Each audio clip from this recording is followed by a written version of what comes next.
আসসালামু আলাইকুম। আজ থাকছে শ্রাবণ মেঘের দিন উপন্যাসের ৩য় পর্ব।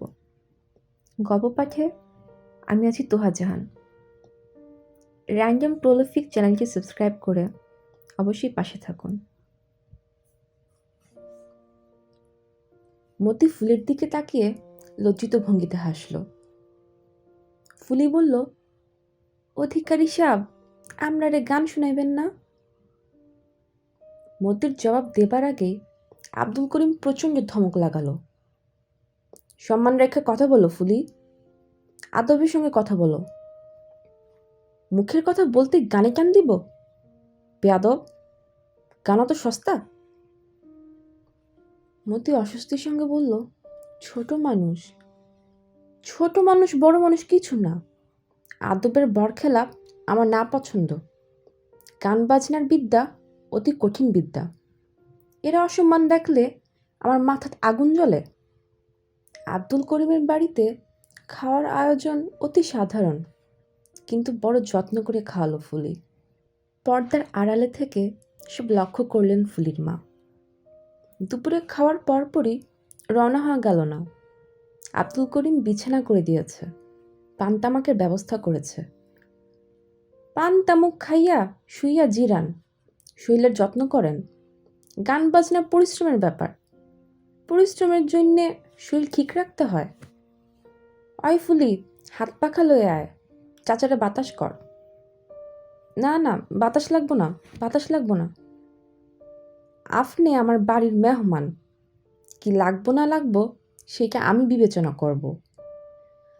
আব্দুল করিমকে আনতে না পারার দুঃখ মনে পুষে মতিকে ফিরতে হলো। কোনো রকমের শখানেক টাকার ব্যবস্থা করতে পারলে একটা আসরে বসা যেত। কোথায় পাওয়া যায় শখানেক টাকা? ৭।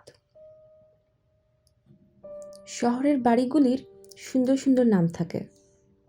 দাদাজানের বাড়িটার কোনো নাম নেই। একটা নাম থাকলে সুন্দর হতো। শাহানা নিতুকে নিয়ে হাঁটছে আর মনে মনে এই প্রকাণ্ড বাড়িটার একটা নাম ভাবছে। কোনো নামই পছন্দ হচ্ছে না। নিধমহল, সুখানপুকুর প্যালেস, কুঠিবাড়ি। ইরতাজউদ্দিন সাহেব নাতনিদের একা একা দেয়ালের বাইরে যাবার ব্যাপারে নিষেধাজ্ঞা জারি করেছেন। তারা এখন একা নয়, ২ জন, কাজেই দেয়ালের বাইরে যেতে পারে। শাহানা ঠিক করেছে আজ সে দ্বীপের মতো এই গ্রামটা পুরো চক্কর দেবে। তার সঙ্গে একটা খাতা ও কলম আছে, গাছের নাম লিখবে। গেটের কাছে এসে নিতু থমকে দাঁড়ালো। সরু গলায় বলল, কোথায় যাচ্ছ আপা? শাহানা বলল, কোথাও না, হাঁটতে বের হয়েছি। হাঁটব। হাঁটবে কেন? শরীর নামে আমাদের যে যন্ত্র আছে, সেই যন্ত্র ঠিক রাখার জন্য হাঁটাহাঁটির দরকার আছে। আমার শরীর ঠিকই আছে, আমি হাঁটব না, তুমি যাও। আয় তো নিতু, একা একা বেড়াতে ভালো লাগে না। নিতু বলল, পুষ্পকে সঙ্গে নিয়ে নিই, ৩ জনে বেড়াতে অনেক ভালো লাগবে। না। নিতু বিরক্ত মুখে হাঁটছে। শাহানা বলল, দাদাজানের এই বাড়িটার জন্য সুন্দর একটা নাম ভাবতো। পাষাণপুরী। কাঠের বাড়ি, এর নাম পাষাণপুরী হবে কেন? নিতু বলল, পাষাণপুরী পছন্দ না হলে নাম রাখো কাষ্ঠপুরী। আচ্ছা, আপাতত কাষ্ঠপুরীর নাম থাকুক। তুই তোর মুখটা এমন পাষাণের মতো করে রেখেছিস কেন? তোমার সঙ্গে আমার বেড়াতে ভালো লাগছে না, এই জন্য মুখটা পাষাণের মতো করে রেখেছি। পুষ্প মেয়েটা আসার পর থেকে তুই আমাকে এড়িয়ে চলছিস, তোর দেখাই পাওয়া যাচ্ছে না। সারাক্ষণ পুষ্পকে নিয়ে ঘুরছিস। মেয়েটা কেমন? ভালো। বোকা না বুদ্ধিমতী? মাঝে মাঝে মনে হয় খুব বুদ্ধিমতী, মাঝে মাঝে মনে হয় বোকা, বেশ বোকা। সব বুদ্ধিমান মানুষকেই মাঝে মাঝে বোকা মনে হয়। তুমি জ্ঞানের কথা বল না তো আপা, তোমার জ্ঞানের কথা আমার অসহ্য লাগে। পুষ্প কখনো তোকে জ্ঞানের কথা বলে না? না। ও গুটুর গুটুর করে তোর সঙ্গে কি গল্প করে বল তো শুনি। ওই গল্প তোমার ভালো লাগবে না। তোর ভালো লাগে? হুম, তাহলে আমারও ভালো লাগতে পারে। ওর দু একটা গল্প বল শুনি। নিতু কিছুক্ষণ চুপ করে থেকে উৎসাহের সঙ্গে বলল, পুষ্পের যে মেজ বোন তার নাম পদ্ম। একটা দুষ্ট জিন পদ্মকে পানিতে ডুবিয়ে মেরে ফেলেছিল। শাহানা তীক্ষ্ণ চোখে বোনকে দেখছে। সে খুব আশ্চর্য হয়ে লক্ষ্য করল এরকম একটা অস্বাভাবিক গল্প নিতু বিশ্বাস করেছে। নিতু তো চট করে কিছু বিশ্বাস করার মেয়ে না। তার মানে পুষ্প মেয়েটা তার উপর ভালোই প্রভাব ফেলেছে। ওই জিনটা কিন্তু এখনও ওদের বাড়িতেই থাকে। মাঝে মাঝে সে পুষ্পের বড় বোনের ওপর ভর করে। পুষ্পের বড় বোনের নাম কুসুম। তুই এসব বিশ্বাস করছিস? না, তোর কথা বলার ভঙ্গি থেকে মনে হয় বিশ্বাস করছিস। গল্প শোনা এক কথা, আর গল্প বিশ্বাস করা সম্পূর্ণ অন্য কথা। চট করে কোনো কিছু বিশ্বাস করতে নেই। নিতু কথা পাল্টানোর জন্য বলল, আপা, আমরা কি কোনো বিশেষ দিকে যাচ্ছি নাকি শুধু হাঁটছি? বিশেষ দিকে যাচ্ছি। আমরা পুরো দ্বীপটা চক্কর দেব। তারপর মতি বলে যে ভদ্রলোক আমাদের পৌঁছে দিয়ে গিয়েছিলেন তাকে খুঁজে বের করব। কেন? আমাদেরকে ওনার গান শোনাবার কথা, সেটা মনে করিয়ে দিতে হবে। তুমি কি তার বাড়ি চেনো? না, খুঁজে বের করব। জিজ্ঞেস করে করে উপস্থিত হব। কাউকে তো জিজ্ঞেস করছো না। করব, জিজ্ঞেস করব। ওনার বাড়ি হলো পুষ্পদের বাড়ির কাছে। পুষ্প ওনাকে চেনে। পুষ্পকে সঙ্গে নিয়ে এলে চট করে বাড়িটা খুঁজে পাওয়া যেত। পুষ্পকে না আনা তাহলে ভুল হয়েছে। তবে বাড়ি খুঁজে বের করতে খুব সমস্যা হয়তো হবে না। উনি গায়ক মানুষ, সবাই নিশ্চয়ই তাকে চেনে। নিতু বলল, পুষ্প ওনার সম্পর্কে খুব অদ্ভুত একটা কথা বলেছে। কথাটা কি? তার সঙ্গে একটা জিন থাকে? না। তাহলে কি পরী থাকে? ওইসব কিছু না, অন্য ব্যাপার, তোমাকে বলা যাবে না। শাহানা চিন্তিত বোধ করছে। পুষ্প মেয়েটা এমন কি কথা গোপনে বলা শুরু করেছে? যৌনতা বিষয়ক কিছু না তো? নিতু? হুম। পুষ্প তোকে আজে বাজে কোনো গল্প বলে না তো? ওর সব গল্পই তো আজে বাজে। ও কি বলেছে জানো? ও বলেছে জিনের 10টা করে ছেলে মেয়ে হয়। জিনরা মারা যায় না। সব জিন মারা যাবে কিয়ামতের দিন, তার আগে না। পুষ্প মনে হচ্ছে জিন বিশেষজ্ঞ। জিন সম্পর্কে সে অনেক কিছু জানে। ওর সঙ্গে তোর মাখামাখিটা বেশি হচ্ছে নিতু। নিতু গম্ভীর মুখে বলল, তুমি দাদা জানার মতো কথা বলছো আপা। ও গরিব বলে ওর সঙ্গে মাখামাখি করা যাবে না, ব্যাপারটা তো তাই। জাস্টিস ইমরান সাহেবের মেয়ে মৃদুলার সঙ্গে আমি যখন মাখামাখি করি তখন তোমরা কেউ কিছু বলো না। ওকে ডেকে তুমি নিজেও হেসে হেসে অনেক কথা বলো। পুষ্পের সঙ্গে এখন পর্যন্ত তুমি একটি কথাও বলনি। শাহানা বলল, পুষ্পের সঙ্গে তোকে মাখামাখি কম করতে কেন বলছি জানিস? ও গ্রামের মেয়ে তো, ওদের কাছে পৃথিবীর কুৎসিত দিকগুলি আগে ধরা পড়ে। ওইসব নিয়ে গ্রামের মেয়েরা গল্প করতেও ভালোবাসে। হয়তো জিনের গল্প করতে করতে এমন এক গল্প তোকে বলে ফেলবে যে গল্প শোনার মতো মানসিক প্রস্তুতি তোর নেই। শহরের মেয়েরা এরকম কিছু করবে না? না। মিতু গলার স্বর কঠিন করে বলল, মৃদুলা কিন্তু কুৎসিত কুৎসিত গল্প করে। ওর কাছে 4টা ভয়ঙ্কর কুৎসিত ছবি আছে, ও লুকিয়ে রেখে দিয়েছে। শাহানা স্তব্ধ হয়ে গেল। নিতু বলল, পুষ্পের একটা গল্প তোমাকে আমি বলতে রাজি হইনি, আর তুমি ভাবলে সে আমাকে কুৎসিত কথা বলেছে। সে কি বলেছে জানতে চাও? না, জানতে চাচ্ছি না। তুই এমন রেগে গেলি কেন? তুমি সরি বলো, তাহলে আর রাগ করব না। শাহানা আন্তরিকভাবে বলল, সরি। শুধু যে বলল তাই না, কৌতূহলী চোখে নিতুকে দেখল। এতদিনের চেনা নিতুকে আজ অচেনা লাগছে। এই অচেনা নিতু শান্ত সহজ, কিন্তু ভয়ঙ্কর তেজি। নিতু, তোর রাগ কি কমেছে? হুম। তাহলে বল দেখি, এই গাছটার নাম কি?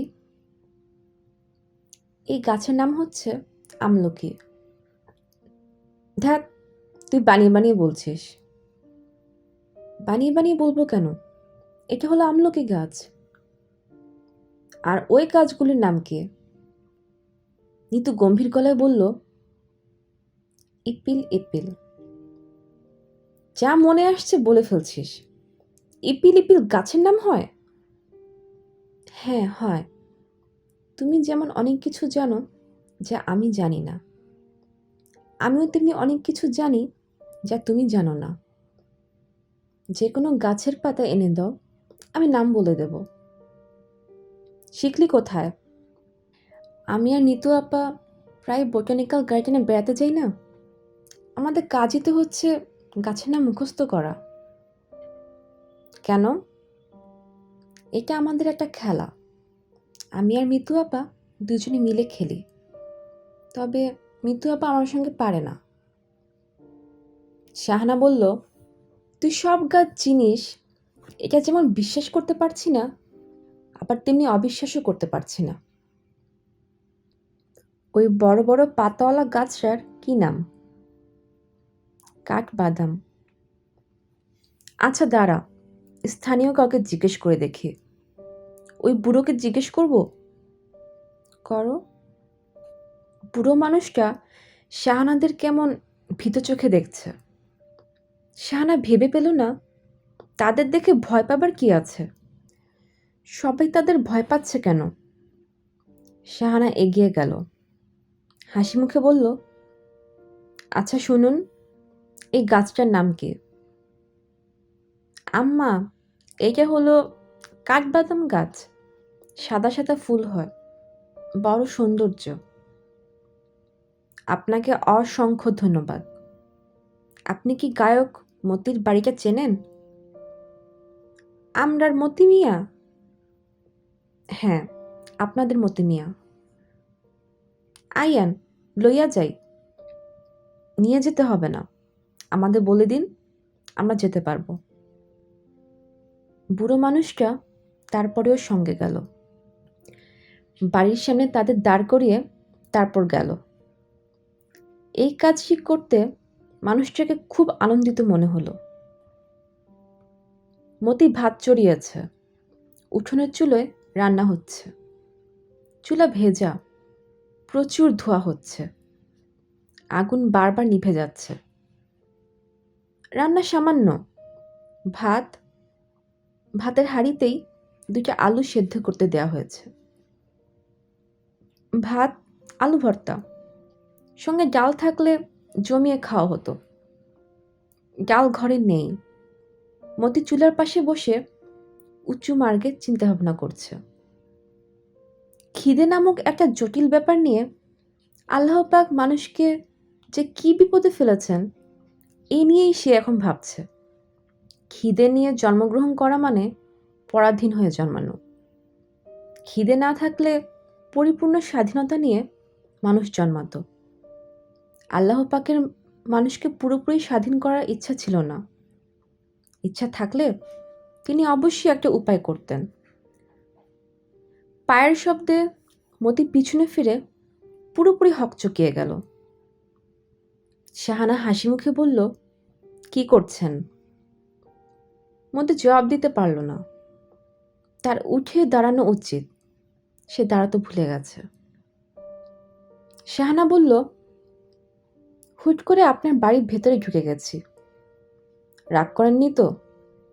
অবশ্য হুট করে ঢুকে পড়া ছাড়া উপায়ও নেই। গ্রামে তো আর কলিং বেল নেই যে প্রথমে বেল বাজাবো। মতি উঠে দাঁড়িয়েছে। দাঁড়িয়েই বা সে কি করবে? এদের কোথায় বসতে দেবে? ঘরে কোনো চেয়ার নেই। উঠানের এক মাথায় একটা জলচৌকি পড়ে আছে, বৃষ্টির কাদায় সেটা মাখামাখি। শাহানা বলল, আপনি আমাদের জন্য ব্যস্ত হবেন না, বিব্রতও হবেন না, আমরা চলে যাব। আপনি বলেছিলেন গান শোনাবেন, তারপর তো আর আপনার কোনো খোঁজ নেই। গানের ব্যবস্থা হচ্ছে? জি জি। ও আচ্ছা, আমি ভাবলাম বোধহয় ভুলে গেছেন। জি না, ভুলি নাই, আমার ইয়াদ আছে। আমরা তাহলে যাই, আপনি রান্না করুন। মতি চুপচাপ দাঁড়িয়ে রইল। জটিলতার উপর জটিলতা। সে আছে খালি গায়ে। নিতু বলল, আপনি কি রাঁধছেন? ভাত। ভাত তো না, চাল রাঁধছেন। চাল ফুটে ভাত হবে। ভাতের সঙ্গে তরকারি কি? আলু সিদ্ধ দিছি। আলু সিদ্ধ আর ভাত, দুটোই তো কার্বোহাইড্রেট। প্রোটিন কোথায়? মানুষের শরীরে প্রোটিন দরকার, তাই না আপা? মতি ক্ষীণ স্বরে বলল, মানুষের তো অনেক কিছুই দরকার, সব তো আর হয় না। শাহানা বলল, আমরা যাচ্ছি, আপনি রান্না করুন। রান্নার মাঝখানে বিরক্ত করলাম, কিছু মনে করবেন না। শাহানা নিতুকে নিয়ে চলে যাচ্ছে। মতি আগের জায়গাতেই দাঁড়িয়ে আছে। তার উচিত ছিল এগিয়ে দেয়া, তাও সে করল না। চুলা নিভে প্রচুর ধোঁয়া উঠছে। ধোঁয়ায় মতির চোখ জ্বালা করছে। ৮। পরাণ ঢুলির বাড়িতে মতি বসে আছে। অনুষ্ঠানের ব্যাপারটা ঠিকঠাক করা দরকার। একটু বাদ্যবাজনাও হোক, মন উদাস লাগছে। বাদ্যবাজনায় উদাস ভাবটা হয় কাটবে, নয় আরও বাড়বে। দুটাই ভালো। উদাস হলে পুরোপুরি উদাস হওয়া দরকার। সাধারণত এই আসর বাড়ির দাওয়ায় মাদুরের উপর বসে। আজ বসেছে একটু দূরে, ছাতিম গাছের নিচে। পরাণের চোখে মুখে রাজ্যের অনাগ্রহ। তার মন ভালো নেই, শরীরও ভালো নেই। সারা সকাল পেটের ব্যথায় ছটফট করেছে। দুপুরের পর ব্যথা কমেছে, তবে শরীর ঝিম ধরে আছে। বিকেলে শুরু হয়েছে অন্য যন্ত্রণা। তার স্ত্রী দুর্গার প্রসব ব্যথা উঠেছে। এটা তেমন কিছু না, স্ত্রীলোক, বছরে ২ বছরে প্রসব ব্যথা হবেই। প্রথমে খানিকটা দুশ্চিন্তা থাকে, তারপর দুশ্চিন্তার কিছু থাকে না। দুর্গার এই নিয়ে ৭ম বার। সন্তান প্রসব তার কাছে ডাল ভাতের মতো হয়ে যাবার কথা, হয়েছেও তাই। এই অবস্থাতেও সে সংসারে টুকটাক কাজ সারছে। রাতের ভাত আগে ভাগে রেঁধে ফেলেছে। মাসকলাইয়ের ডাল রান্না করা আছে। রাতে আর কিছু না রাঁধলেও হবে। ধাইকে খবর দেওয়ার জন্য ছোট ছেলেটাকে পাঠিয়েছে। এই ছেলেটা খুব কাজের। সে যে শুধু খবর দেবে তাই না, যত রাতই হোক সঙ্গে করে নিয়ে আসবে। পরাণের ৬ ছেলেমেয়ের মধ্যে ৪টি বেঁচে আছে। ছেলে ৪টাই বেঁচে, সংসারে মেয়ে নেই। ২টি মেয়ের মধ্যে বড়টা কথা নেই বার্তা নেই, হঠাৎ একদিন ধরফর করতে করতে মারা গেল। ছোট মেয়েটা খুব সুন্দর হওয়ায় জন্মের পর খারাপ বাতাস লেগে গেল। আতুর ঘরে খারাপ বাতাস লাগলে বাঁচানো মুশকিল। শুখান পুকুরে বড় গুণিন কেউ নেই। দুর্গার ধারণা এবারের সন্তান মেয়ে হবে, দ্বিতীয় মেয়েটির মতোই সুন্দর হবে। তা যদি হয় খারাপ বাতাস এবারও লাগবে। এই নিয়ে দুর্গার স্বামী পরাণের কোনো মাথা ব্যথা নেই। তাকে কিছু বলেও লাভ হবে না। যা করতে হয় নিজেরই করতে হবে। এক মুঠো সরিষা, লোহা, কাঁচা হলুদের এক টুকরা দুর্গার শাড়ির আঁচলে বেঁধে রেখেছে। এতে কাজ হবে না। আগের বারেও এসব বাধা ছিল। ঘর বন্ধন দিতে পারলে কাজ হতো। ঘর বন্ধন দিতে পারে এমন বড় হিন্দু গুণিন কেউ নেইও। তবে মুসলমান ফকিররাও ভালো ঘর বন্ধন পারেন। তাদের কাউকে খবর দিলেও হয়। পরাণকে এসব বলে লাভ হবে না। তাকে যাই বলা হোক সে উদাস গলায় বলবে, যাও বাদ দাও। সৃষ্টি ছাড়া মানুষ, নয়তো আজকের দিনে কেউ বাদ্য বাজনা নিয়ে বসে? সে কি আর জানে না আতুর ঘরের পাশে বাদ্য বাজনা করতে নেই? বাদ্য বাজনার শব্দে খারাপ বাতাস বেশি আকৃষ্ট হয়। বাদ্য বাজে আতুর ঘরে, পেরত বলে আরে আরে। দুর্গা শক্ত পাকিতে শুয়ে আছে।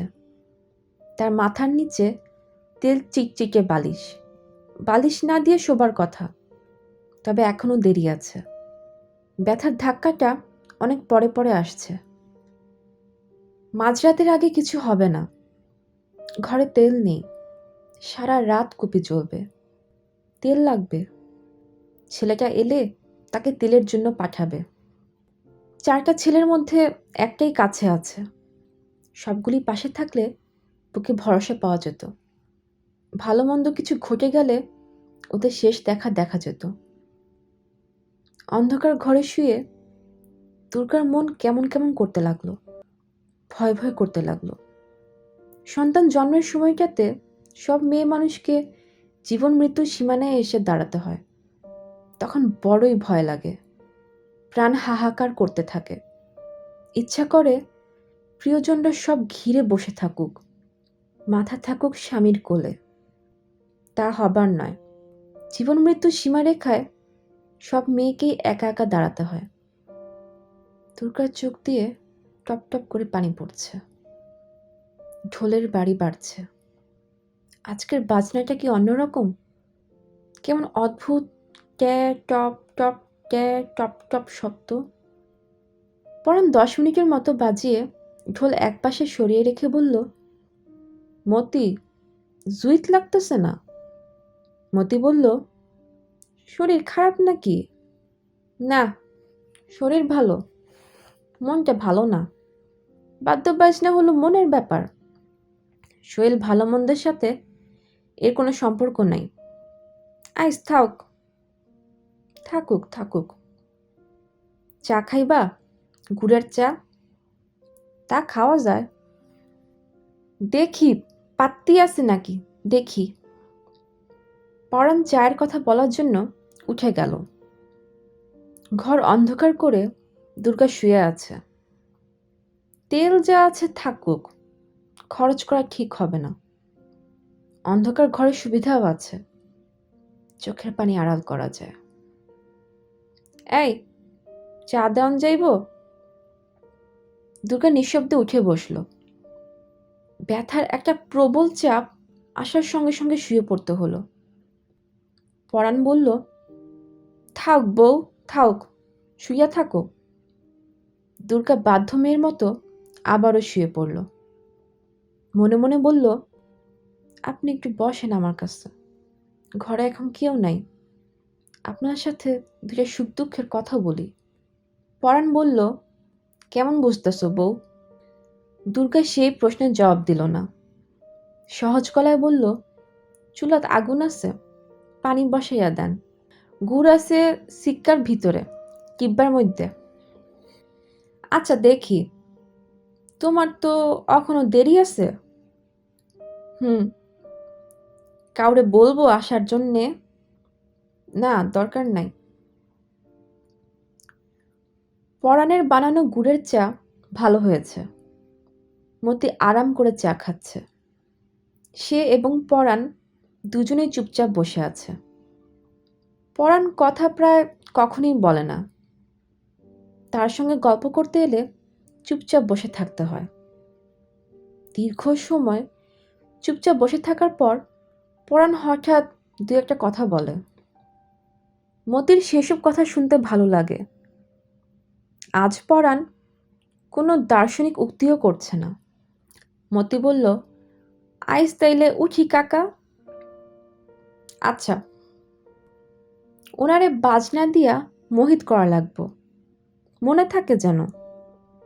পরাণ হাই তুলল, উত্তর দিল না। তোমার ঘর অন্ধকার, ব্যাপার কি?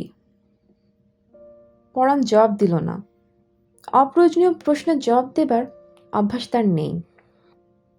বাড়িতে কোনো অসুবিধা নাই তো? না। কাকির শরীর কি ভালো?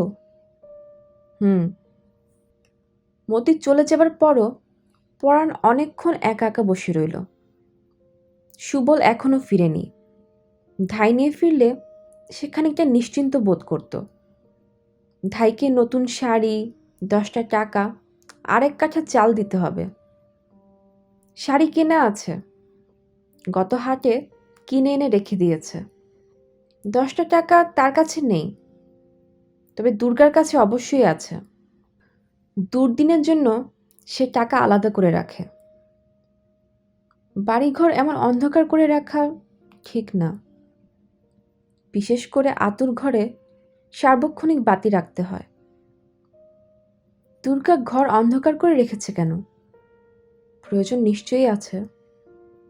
বিনা প্রয়োজনে দুর্গা কোনোদিনও কিছু করেনি। পরাণ আবার ঘরে ঢুকল। মৃদু গলায় বলল, বাতি জ্বালাইয়া রাখো বউ। দুর্গা বলল, কেরোসিন কম আছে, সারা রাত বাতি জ্বলব। আমি তেল কিনে আনি। বোতল কই? সুবল আসুক, সুবল আনব। আপনি থাকেন, যাইয়েন না। পরাণ দুর্গার মাথার কাছে বসে আছে। দুর্গার ব্যথার চাপ এখন অনেক কম। সেও উঠে বসল। অন্ধকার ঘরে দুজন নিঃশব্দে বসে আছে। এমনিতেই দুর্গা প্রচুর কথা বলে, কিন্তু এই মানুষটা আশেপাশে থাকলে চুপচাপ বসে থাকতে হয়। দুর্গা বলল, পুলাপান দুইটারে খবর দিয়ে আনেন। কেন? অনেক দিন দেখি না, দেখানোর ইচ্ছা করে। আচ্ছা, কাইল খবর দিব। দুর্গা খানিকক্ষণ চুপচাপ থেকে প্রায় অস্পষ্ট গলায় বলল, আমার মনের মধ্যে কুটাক ডাকতেছে। যদি ভালো মন্দ কিছু হইয়া যায়, ক্ষমা দিবেন। পরাণ এই কথার জবাব দিল না। হাঁ হু পর্যন্ত করল না। দুর্গা বলল, অভাব অনটনে সংসার চালাতে গিয়া নানান সময়ে আপনারে কটু কথা বলছি। মন থেকে বলি নাই, মুখে চইল্লা আসছে, বলছি। পরাণ বলল, তুমি যেমন বলছো আমিও বলছি। না, আপনি বলেন নাই, আপনি কোনো দিনই কিছু বলেন নাই। মুখে না বললেও মনে মনে হয়তো বলেছি। না, মনে মনেও বলেন নাই। মানুষ যখন মনে মনে রাগ করে তখন তার চেহারা দেখা সেটা বোঝা যায়। রাগ কইরা কত কটু কথা আপনারে বলছি, তারপর অবাক হয়ে দেখছি আপনার মাথা নিচে কইরা হাসতেছেন। পুলাপানের মিকমিকাইন্না হাসি দেখা প্রত্যেকবার খুব শরম পাইছি। প্রত্যেকবার নিজেরে বলছি, দুর্গা, এমন একটা মানুষের সাথে তুই কটু কথা কস? তোর কি বিচার বিবেচনা নাই? পরাণ বলল, ঢোলটা বাইরে রইছে, নিয়ে আসি। হঠাৎ বৃষ্টি নামলে ভিজবো। ভিজুক, আপনি এইখানে বসেন। মন খুইল্লা দুটা কথা কোনোদিন আপনারে বলতে পারি না, আজ বলবো। বলো। কয়েকদিন থাইক্কা মনের মধ্যে কু ডাকতেছে। ভালো মন্দ যদি কিছু হয়। কিছু হবে না। আপনি কি কইরা জানেন কিছু হবে না? আপনি মানুষটা দেবতার মতো হইলেও আপনি তো আর দেবতা না। দুর্গা কাঁদতে শুরু করেছে। আকাশে মেঘ ডাকছে, গুরু গুরু শব্দ হচ্ছে। বৃষ্টি বোধহয় নামবে। বৃষ্টির মধ্যে যে শিশুর জন্ম হয় সে হয় ভাগ্যবান। পরাণের আগের কোনো ছেলেমেয়ের জন্মের সময় বৃষ্টি ছিল না। এবারের জন বৃষ্টি মাথায় নিয়ে আসছে। পরাণ তার শরীরে এক ধরনের উত্তেজনা অনুভব করল। ঝুম বৃষ্টির মধ্যে সুবল খোদেজার মাকে নিয়ে এলো। বহুদিনের অভিজ্ঞ ধাই। শিশু প্রসবের পুরো ব্যাপারটা নিশ্চিন্তে তার উপর ছেড়ে দেওয়া যায়। ঘরে পা দিয়েই সে যা করার অতি দ্রুত করে ফেলবে। গরম পানি, নাড়ি কাটার জন্য কঞ্চির ধারালো খণ্ড, সেক দেওয়ার জন্য কাপড়। সূরা ইয়াসিন পড়ে রোগীর পেটে ফু দিয়ে সে কাজকর্ম শুরু করে। হিন্দু মেয়ের পেটে সূরা ইয়াসিন পড়ে ফু দেওয়া যায় কি না এ নিয়ে তার মনে সংশয় ছিল। এখন সেই সংশয়ও নেই। মায়ের পেটের শিশু মুসলমান। ভূমিষ্ঠ হবার পর হিন্দু মুসলমানে ভাগাভাগি আসে। কাজেই পেটের সন্তানকে উদ্দেশ্য করে সূরা ইয়াসিন পাঠ করা যায়। খোদেজার মা চোখ বন্ধ করে সূরা ইয়াসিন পড়ে ফু দিয়ে রাগী গলায় বলল, ব্যবস্থা তো কিছুই দেখি না, ঘর আন্ধার করে বসে আসো। আন্ধার ঘরে জিন ভূত নাচানাচি করে। আলো না থাকলে ফিরিস্তা আসে না। খালি কুপি দিয়া হইব না, হারিকেন লাগবো, শেকের ব্যবস্থা লাগবো। নরম তেনা কই? চা খাওয়ানোর একটু ব্যবস্থা দেখো। রাত জাগুন লাগবো। ঘুমে চৌক আসতেছে বন্ধ হইয়া। খোদেজার মা কোমরের শাড়ির আঁচল খুলে কাজে নেমে পড়ল। পরাণ এবং সুবল বসে রইল উঠোনে। সুবলের স্বভাবও তার বাবার মতো, কথাবার্তা বলে না, সারাক্ষণই মাটির দিকে তাকিয়ে থাকে। ভোর রাতে খোদেজার মা কুপি হাতে উঠোনে নেমে এসে বলল, অবস্থা ভালো না, বাচ্চার মাথা উপরের দিকে। দুর্গার সদর হাসপাতালে নেওয়ান লাগবো। অতক্ষণ বাচ্চা থাকবো বইলা মনে হয় না। আমার জ্ঞান বুদ্ধির মধ্যে যা ছিল করছি। আল্লাহ পাক জানেন আর আমার নবীজি জানেন আমি চেষ্টা ত্রুটি করি নাই। পরাণ হতভম্ব গলায় বলল, দুর্গা কি মারা যাইতেছে? খোদেজা কিছু বলল না। সদরে নিয়ে যাব? সদরে নিতে 2 দিন লাগবো। অত সময় আমরার হাতে নাই। তারপরেও চেষ্টা করে দেখুন যায়। সদরে যদি যান আমিও সাথে যাব। পরাণ উঠে দাঁড়ালো। তার নিজের নৌকা আছে, সেই নৌকায় নেওয়া যাবে না, সই নাই। নৌকার জোগাড় দেখতে হবে।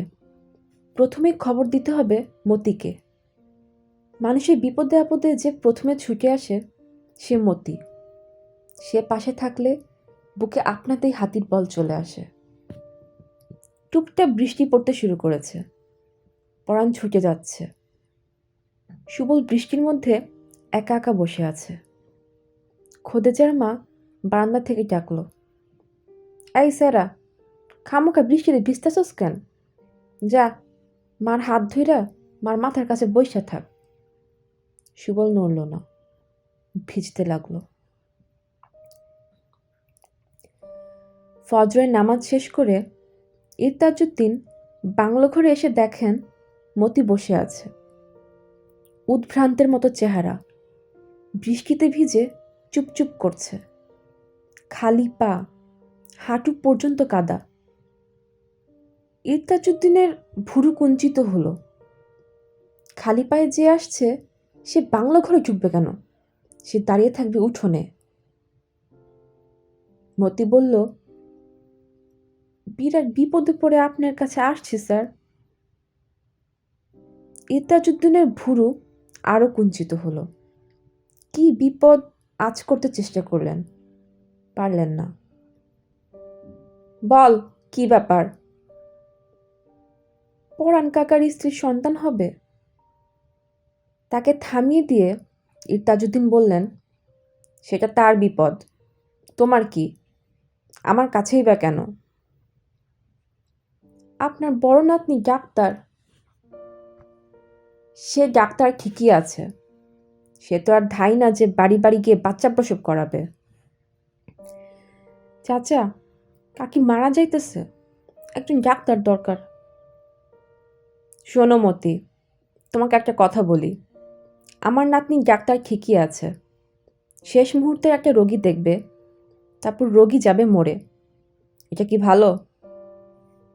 লোকজনের ধারণা হবে আমার নাতনি খারাপ ডাক্তার। এটা তো আমি হতে দেব না, কিছুতেই না।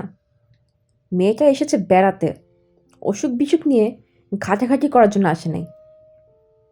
একটা মানুষ মারা যাইতেছে, কপালে মৃত্যু থাকলে মারা যাবেই। ডাক্তার গুলে খাওয়ালেও কিছু হবে না। গ্রামের মানুষের আপনার নাতনির ওপর দাবি আছে স্যার, সেও তো এই গ্রামেরই মেয়ে। ইরতাজউদ্দিন বিরক্ত গলায় বলল, যুক্তিতর্ক শুরু করলা কেন? এটা তো যুক্তিতর্কের বিষয় না। আমি ওনারে নিজে একটু বইলে দেখি, উনি যদি যাইতে চান। কাকি বাঁচবো না আমি জানি, তবু মনের শান্তি, সে বুঝবো তাকে বাঁচানোর চেষ্টার ত্রুটি হয় নাই। এটা বুঝে লাভ কি? মতি চুপ করে রইল। ইরতাজউদ্দিন বললেন, খামোখা দাঁড়িয়ে থাকবে না, চলে যাও। আর শোনো, খালি পায়ে আমার বাংলো ঘরে উঠবে না। মতি তারপরও দাঁড়িয়ে রইল, নড়ল না। ইরতাজউদ্দিন কঠিন গলায় বললেন, দাঁড়িয়ে আছো কেন? মতি বলল, আমি ওনার সঙ্গে কথা না বললে নড়ব না, ওনার ওপর আমার দাবি আছে। তার উপর তোমার দাবি আছে মানে? বর্বর মতো কি বলছো তুমি? কি করছো তুমি? মতি চুপ করে আছে। আসলেই তো, তার কিসের দাবি? বৃষ্টিতে ভিজতে ভিজতে লগি ঠেলে সে এদের নিয়ে এসেছে, এতে খানিকটা দাবি প্রতিষ্ঠিত হয়। কিন্তু তার জন্য সে পারিশ্রমিক নিয়েছে। 50টা টাকা না নিলে দাবি থাকতো, এখন নেই। মতি বলল, উনি যদি নিজের মুখে না বলেন তাইলে আমি চলে যাব। সে না বললে তুমি যাবে না? না। দাঁড়িয়ে থাকবে এখানে? সে, তুমি যে এই দেশের সর্বশ্রেষ্ঠ ছাগল, সেটা তুমি জানো? ছাগল হই আর না হই, আমি ওনার সঙ্গে কথা না বললে নড়ব না।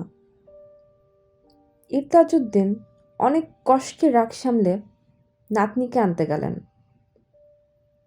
শাহানা শান্ত মুখে এসে দাঁড়ালো।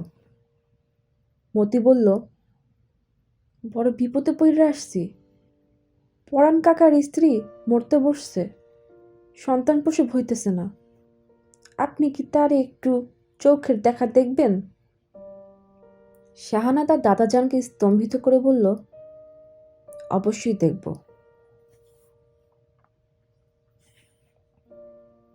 নয়। মতি ছুটতে ছুটতে যাচ্ছে, তার পেছনে পেছনে একজন মেয়ে যাচ্ছে। সে তার মতো ছুটতে পারবে কিনা এদিকে তার খেয়াল নেই। শাহানা অবশ্য মতির সঙ্গে তাল মিলিয়েই ছুটছে। একবার শুধু সে আকাশ দেখল, আকাশ ঘন কালো। এরকম কালো আকাশ সচরাচর দেখা যায় না। শাহানা বলল, রোগীর অবস্থা কি খুব খারাপ? মতি ঘাড় না ফিরিয়েই বলল, জি, মারা যাইতেছে। শাহানার মনে হলো মৃত্যুর জন্য দিনটি সুন্দর, আকাশ জোড়া মেঘ, বর্ষার অপূর্ব সকাল। তার নিজের মৃত্যুর সময় প্রকৃতি কেমন থাকবে? সে কি রাতে মারা যাবে না দিনে? সবচেয়ে ভালো হতো পূর্ণিমা রাতে মরতে পারলে। একটা গান আছে না, চাঁদনি পশর রাইতে যেন আমার মরণ হয়। মতি মিয়া কি গানটা জানে? শাহানা সহজ গলায় বলল, শুনুন, আপনি কি এই গানটা জানেন? ওই যে, চাঁদনি পশর রাইতে যেন আমার মরণ হয়। মতি অবাক হয়ে পেছন ফিরল। কি আশ্চর্য, এই সময়ে কোনো মেয়ের মাথায় গানের কথা আসে? গানটা জানেন না, তাই না? যে না, খুব সুন্দর গান। আমার গলায় সুর নেই, সুর থাকলে আপনাকে শোনাতাম। রোগীর বাড়ি কত দূর? ওই যে দেখা যায়। শাহানার মনে হলো রোগীর বাড়ি আরেকটু দূর হলে ভালো হতো। কেন জানি এই ভোরবেলায় ছুটতে ভালো লাগছে। মনে হচ্ছে হঠাৎ বয়স কমে গিয়ে সে নিতুর বয়সী হয়ে গেছে। পরাণের উঠোনে অনেকেই দাঁড়িয়ে আছে। গ্রামের মানুষদের এই এক অভ্যাস, বিপদে তেমন সাহায্য করতে পারে না, কিন্তু সবাই পাশে এসে দাঁড়ায়। তারা কৌতূহলী হয়ে দেখছে শাহানাকে। বাচ্চা একটা মেয়ে, জটিল ও ভয়াবহ বিপদে এই মেয়ে কি করবে? শাহানা সবার কৌতূহলী চোখের ওপর ঘরে ঢুকলো। ঘরে তেমন আলো নেই, আকাশ মেঘলা থাকায় আলো ম্লান ও বিবর্ণ। গ্রামের বাড়িগুলির জানালা থাকে না, একটা মাত্র দরজা, সেই দরজা বন্ধ। ঘর অন্ধকার। একটা হারিকেন জ্বলছে, একটা কুপি জ্বলছে। হারিকেন ও কুপির ক্ষীণ আলো অন্ধকার কাটাতে পারছে না। খোদেজার মা তীক্ষ্ণ চোখে তাকিয়ে আছে শাহানার দিকে। কি মিষ্টি কিশোরীদের মতো মুখ, কি মায়া মায়া টানা চোখ। এই মেয়ের দিকে তাকালেই মনে হয় এই মেয়ে পৃথিবীর কোনো জটিলতাই জানে না। কিন্তু মেয়ে কি হাঁটু গেড়ে দুর্গার চৌকির কাছে বসেছে। তার বসার ভঙ্গি বলে দিচ্ছে সে কি করবে বা কি করবে না সে সম্পর্কে তার খুব পরিষ্কার ধারণা আছে। তার মধ্যে কোনো অস্পষ্টতা নেই। মেয়ে কি দুর্গার পেটে হাত রেখেই চমকে উঠল। তার চমকানি বলে দিচ্ছে সে তার কাজ জানে।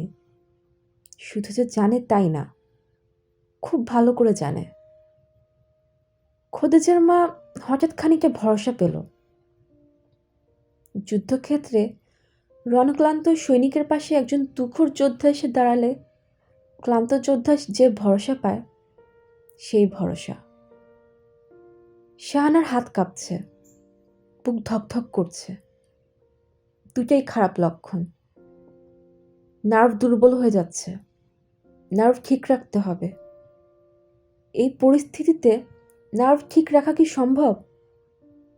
এই বিদ্যা যারা তাকে দিয়েছেন তারা কি নার্ভ ঠিক রাখতে পারতেন? পরিস্থিতি ভয়াবহ।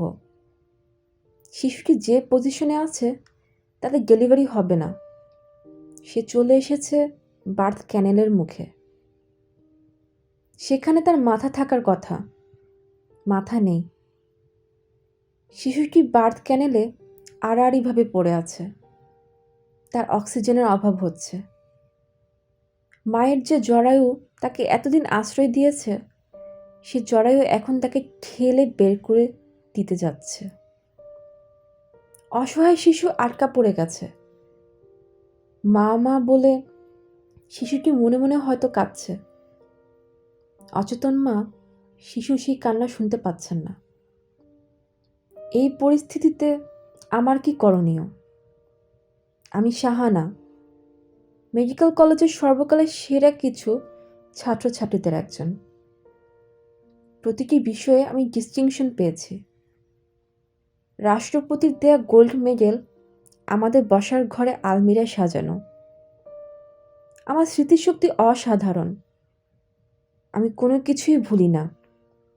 মেডিসিনের প্রফেসর জালাল উদ্দিন ভাইভা বোর্ডে হাসতে হাসতে বলেছিলেন, my little girl, you have a photographic memory. কিন্তু শাহানার কিচ্ছু মনে পড়ছে না। এই পরিস্থিতিতে তাকে কি করতে হবে?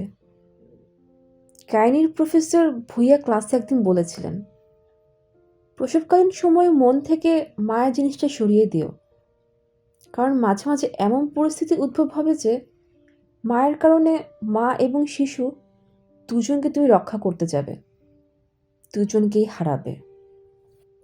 সে সময় মায়া কম থাকলে অন্তত একজন রক্ষা পাবে। শাহানা কি করবে? একজনকে বাঁচানোর চেষ্টা করবে? কাকে বাঁচাবে? মাকে না শিশুটিকে? শাহানা খোদেজার মার দিকে তাকিয়ে বলল, গরম পানি আছে? হাত ধোবো। খোদেজার মা গরম পানি নিয়ে এলো। এই পানিতে জীবাণুনাশক কিছু দেয়া হয়নি। জীবাণুনাশকের জন্য অপেক্ষা করারও কোনো অর্থ হয় না। পানি অতিরিক্ত গরম। শাহানা সেই গরম অনুভব করছে না। শীত গরমের সংবাদ যে স্নায়ু মস্তিষ্কে পৌঁছায়, সেই স্নায়ু অসাড় হয়ে আছে। তার সমস্ত চেতনাই অসাড়। খোদেজার মা বলল, আফা, কি করবেন এখন? কি করবে শাহানা নিজেও জানে না। তার কি করা উচিত তা যদি একজনকে বলে দিত, দূর থেকে শুধু যদি বলতো, শাহানা এখন এটা করো, এখন ওটা করো, শাহানা করত, নির্ভুলভাবে করত। শাহানাকে বলে দেবার কেউ নেই। ভুইয়া স্যার একবার ক্লাসে বলেছিলেন, মেডিকেল প্রফেশনে মাঝে মাঝে তোমরা ভয়াবহ সমস্যায় পড়বে, তখন আল্লাহর সাহায্য কামনা করবে, দেখবে এতে নার্ভের জড়তা কেটে যাবে, সহজভাবে চিন্তা করতে পারবে। শাহানা বলেছিল, নার্ভের জড়তা কে কাটিয়ে দেন? আল্লাহ। স্যার বলেছিলেন, হয়তো তিনিই কাটান, কিংবা হয়তো তার কাছে প্রার্থনা করার কারণে নিজের মনের ভেতর থেকে এক ধরনের শক্তি আসে। যে আল্লাহ ডাক্তারের নার্ভের জড়তা কাটান, তিনি কেন সরাসরি রোগীকে সুস্থ করে দেন না? সেটা উনি বলতে পারবেন, আমি পারবো না। ওনার কর্মপদ্ধতি বোঝা মানুষের সাধ্যের বাইরে।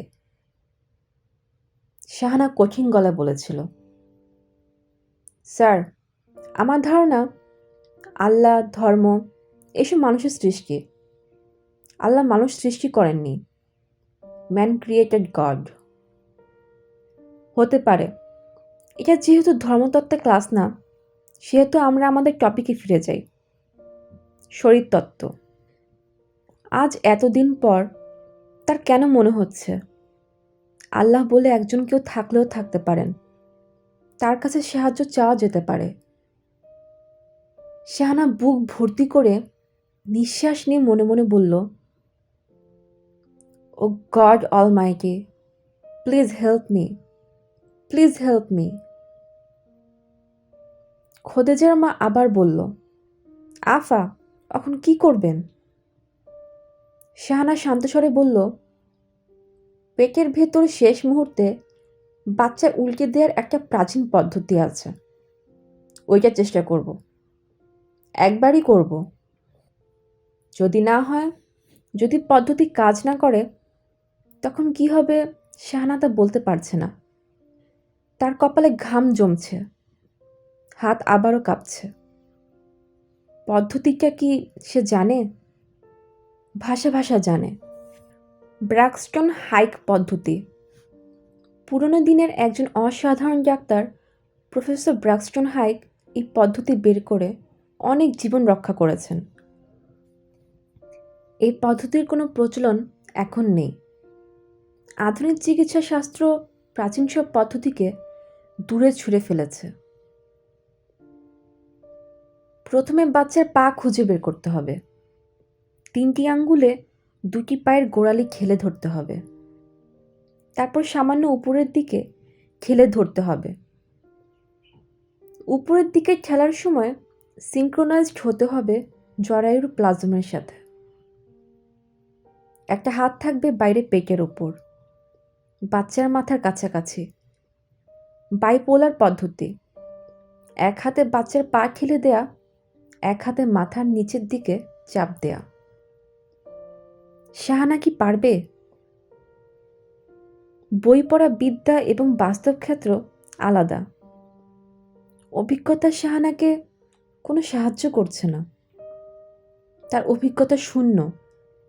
শাহানা মনে মনে ইংরেজিতে বলল, I started by the name of God, God almighty, help me. Shahana কি পারছে? শিশু কি সাড়া দিচ্ছে শাহানার আঙ্গুলের ইশারায়? শিশুটির একটি পা পাওয়া গেছে, আরেকটি পা কোথায়? প্লেজেন্টের নালি যদি পায়ে পেঁচিয়ে থাকে তখন কি করণীয়? ঘামে শাহানার কপাল ভিজে গেছে, ভুপিয়ে সেই ঘাম তার চোখের দিকে আসছে। সে শান্ত গলায় খোদেজার মার দিকে তাকিয়ে বলল, আপনি আমার কপালের ঘাম মুছে দিন। বাঁ হাতটা সে শিশুর মাথার উপর রেখেছে, ডান হাতে সে খুঁজছে শিশুটির পা। তার নিজের নিঃশ্বাস বন্ধ হয়ে আসছে, বুক ধকধক করছে। শিশুর দ্বিতীয় পাটি পাওয়া যাচ্ছে না। এই তো পাওয়া গেছে। ও গড, প্লিজ হেল্প মি। আধো তন্দ্রা আধো জাগরণের ভেতর দিয়ে দুর্গা শুনছে খোদেজার মার আনন্দিত গলা, দেখো তোমার কন্যারা, দেখো কি সুন্দর কন্যা। দুর্গা অনেক কষ্টের চোখ মেলল। কই, সে তার বাচ্চাটাকে তো দেখছে না, সে দেখছে পরীর মতো সুন্দর একটা মেয়েকে। এই সুন্দর মেয়েটা কে? কার বাড়ির মেয়ে? সে এখানে কেন? প্রবল ঘুমে দুর্গা আচ্ছন্ন হয়ে আসছে। ঘুমের ঘোরেই সে শুনল শিশু কাঁদছে। কাছে কোথাও নয়, দূরে, অনেক দূরে। এই শিশু কি তার হারানো দুই কন্যাই কি আবার ফিরে এসেছে? খোদেজার মা শাহানার দিকে তাকিয়ে বলল, আফা, এই মেয়ে বড় হইলে আপনার মতো সুন্দর হইব। দেখেন কি গায়ের রং। ও মা, আপনার দিকে প্যাট প্যাট করে আবার দেখি চায়। আপনারে হিংসা করতেছে আফা। শাহানার দরজা খুলে বের হয়েছে। কোনো দিকে না তাকিয়ে সে প্রায় ছুটে যাচ্ছে। সে চায় না কেউ তাকে এখন দেখুক। তার চোখ ভর্তি পানি। চোখ ছাপিয়ে এত পানি কেন আসছে তাও সে জানে না। না, সে কোনোদিন বড় ডাক্তার হতে পারবে না। বড় ডাক্তাররা হন আবেগশূন্য, তারা অর্ধেক মানুষ অর্ধেক যন্ত্র। শাহানা শাড়ির আঁচলে চোখ মুছে নিজেকে শান্ত করল। তার ইচ্ছে হচ্ছে সে কিশোরীদের মতো ছুটতে ছুটতে যায়, কিন্তু তার শরীর অবসন্ন, পা চলছে না। তার পেছনে পেছনে মতি যাচ্ছে। অদ্ভুত এক ধরনের শব্দ হয়। শাহানা পেছন ফিরে মতিকে দেখল। মতি শব্দ করে কাঁদছে। শাহানা বলল, কি হয়েছে আপনার? মতি অন্যদিকে তাকিয়ে বলল, কিছু হয় নাই। এত আনন্দ হইতেছে, মনে হইতেছে চিক্কুর দিয়া কান্দি। শাহানা হাসল। তার মনে হচ্ছিল তাকে হাসতে দেখে মতিও নিজেকে সামনে নিয়ে হাসার চেষ্টা করবে। তা হলো না, মতি কাঁদছেই। বৃষ্টি পড়তে শুরু করেছে। শাহানা বলল, আপনাকে আমার পেছনে পেছনে আসতে হবে না, আপনি আপনার বাড়িতে চলে যান। আপনার জন্য একটা ছাতি নিয়ে আসি? আমার জন্য কিছু আনতে হবে না, আমি আজ বৃষ্টিতে ভিজব। অনেক দিন বৃষ্টিতে ভেজে হয় না। বাবা বৃষ্টির সময় আমাদের ছাদে যেতে দেয় না।